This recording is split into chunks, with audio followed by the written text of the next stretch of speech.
Pihak Kejaksaan Negeri Kejari Kota Lubuk Linggau, dipimpin langsung Dr. Riyadi Bayu Kristianto, bersama Kasipitsus Hamdan dan Kasih Intel Wenharnol, mengeluarkan penetapan status tersangka terhadap ketiga orang, Rabu, tanggal 2 Agustus tahun 2023, sekitar pukul 16.40.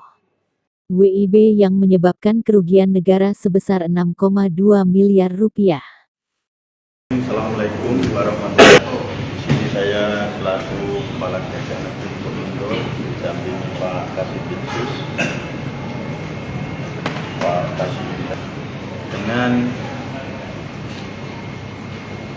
perkembangan penanganan perkara dalam kegiatan pengelolaan dana penyertaan modal daerah dari pemerintah daerah Kabupaten Musirawas kepada Badan Usaha Milik Daerah BUMD PT Musirawas Sempurna tahun anggaran 2021.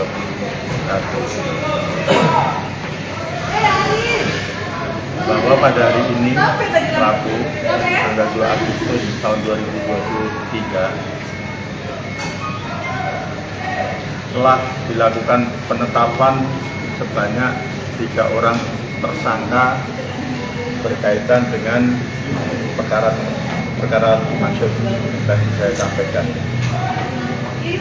di mana identitas ketiga tersangka tersebut yaitu yang pertama atas nama A selaku mantan Direktur Utama BUMD PT Musirawas Sempurna periode 15 Juli tahun 2020 sampai dengan 7 September tahun 2022.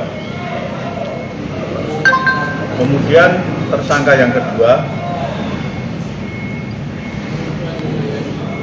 berinisial S selaku tim Bupati untuk percepatan pembangunan daerah Musirawas.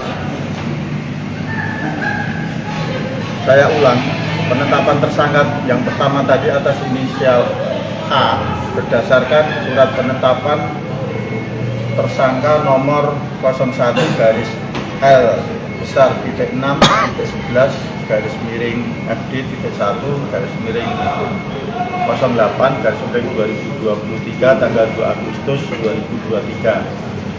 Kemudian penetapan tersangka yang kedua inisial S itu berdasarkan